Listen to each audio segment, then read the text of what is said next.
আজকের আমি ডিমের অমলেট করে তরকারি করব, কষা কষা একটা। তাই 5টা ডিম নিয়েছি। এখানে কাঁচা লঙ্কা কুচি, পেঁয়াজ কুচি, এখানে এখন নুন দিয়ে ফাটিয়ে নেব একটু, কাঁচা লঙ্কার পেঁয়াজ দিয়ে। ফ্রাই প্যানে তেল দিয়েছি। এবার আমি এই ডিমটা ফাটিয়ে রেখেছি, এবার দিয়ে দিচ্ছি সবটা। গ্যাসটা কমিয়ে দিয়েছি, তাহলে ভালো করে ভাজা হয়ে যাবে এটা সুন্দর। এবার আমি ঢাকা দিয়ে দেবো।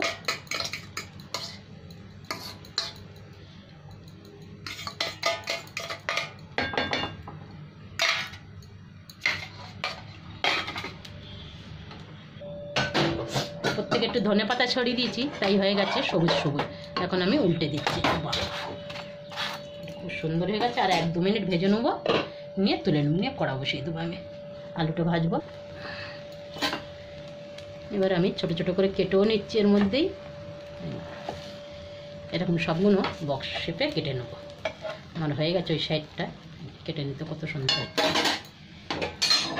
এবার কড়াটা বসিয়ে দিলাম, কড়ার মধ্যেই ঝোলটা করে নেবো। তেলটা গরম হয়ে গেছে। এখানে আলুগুলো আমি নুন হলুদ মাখিয়ে নিয়েছি, এটা ভেজে নেব।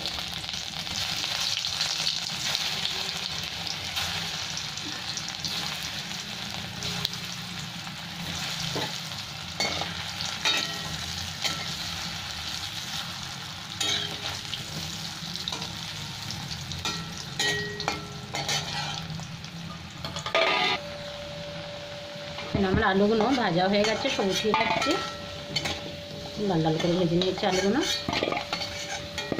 এর মধ্যেই আমি এবার পেঁয়াজ কেটে রেখেছি, পেঁয়াজ দিয়ে দেবো। একটা পেঁয়াজ রেখেছি কেটে, সাথে একটা কাঁচা লঙ্কা ফাটিয়ে দুটো দিয়ে দিলাম। পেঁয়াজের সাথে ভাজা হয়ে যাবে।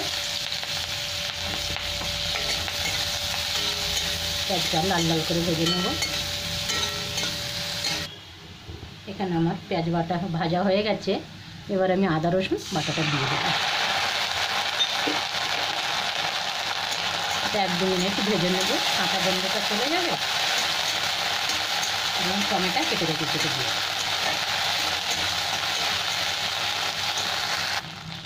আদা রসুনের কাঁচা গন্ধটা চলে গেছে। এখানে 2টো টমেটো কেটে রেখেছি, একটু দিয়ে দিলাম।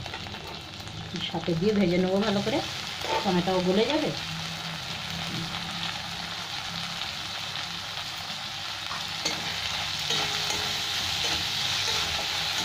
সাথে এখানে একটু মশলাও দিয়ে দিচ্ছি, নুন হলুদ আর লঙ্কার গুঁড়ো, জিরে ধনের পাউডার একটু দিয়ে দিলাম।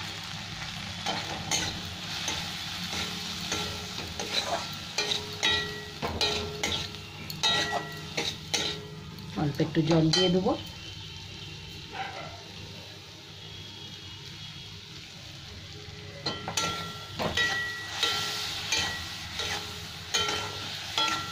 এবার এই মশলাটা ভাজতে ভাজতে তেল ছেড়ে দিবে, তারপরে আমি আলু তুলে দেবো।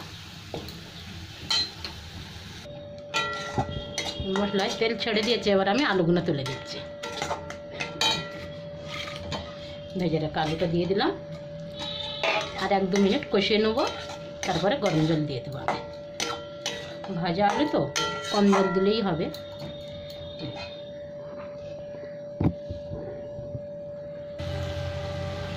এবার আমি গরম জল দিয়ে দেবো।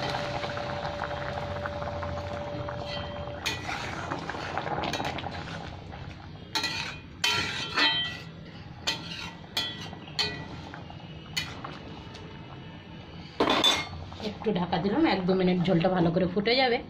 তারপরে আমি ডিমের অমলেটটা দিয়ে দেবো। এখানে আমার ঝোলটা ভালো ফুটে গেছে। এবার আমি গরম মশলা দিয়ে দিলাম। এবার আমি ডিমের অমলেটগুলো দিয়ে দেবো।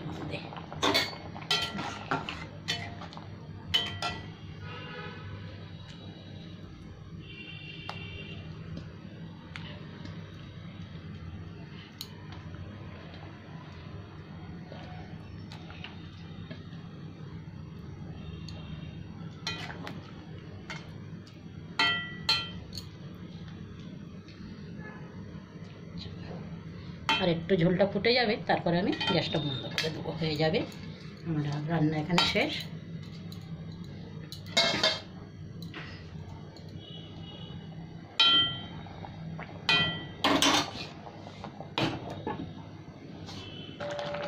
এখানে আমার ডিমের তরকারি হয়ে গেছে। গ্যাসটা বন্ধ করে দিলাম। অমলেট করে ডিমের তরকারি একদম মাখা মাখা তরকারিটা খুব সুন্দর হয় খেতে।